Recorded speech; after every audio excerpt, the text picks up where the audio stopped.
আগামী 18 জানুয়ারি কক্সবাজার সফরে আসছেন বিএনপির ভারপ্রাপ্ত চেয়ারম্যান তারেক রহমান। এ সময় জুলাই গণ অভ্যুত্থানের শহীদ ছাত্রদল কর্মী ওয়াসিম আকরামের কবর জিয়ারত করার কথা রয়েছে তার।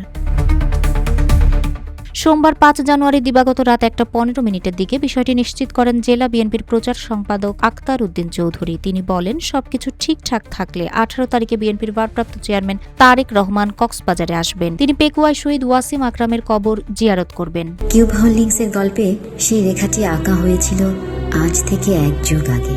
নকশাই আমাদের ভাষা। Cube holdings limited.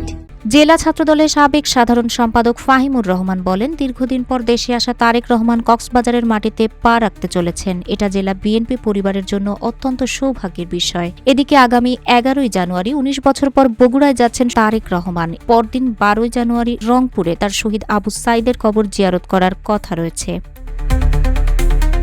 প্রসঙ্গত 2024 সালের 16 জুলাই বৈষম্যবিরোধী ছাত্র আন্দোলন চলাকালে বিকাল 3টার দিকে চট্টগ্রামের মুরাদপুর এলাকায় আন্দোলনকারীদের সঙ্গে পুলিশ ও ছাত্রলীগের দ্বিমুখী সংঘর্ষে ওয়াসিম আকরাম শহীদ হন। চট্টগ্রাম কলেজে স্নাতক 3য় বর্ষে অধ্যয়নরত ওয়াসিম নগরীর চকবাজার এলাকার একটি মেসে থাকতেন। তিনি চট্টগ্রাম কলেজ ছাত্রদলের আহ্বায়ক কমিটির সদস্য ছিলেন।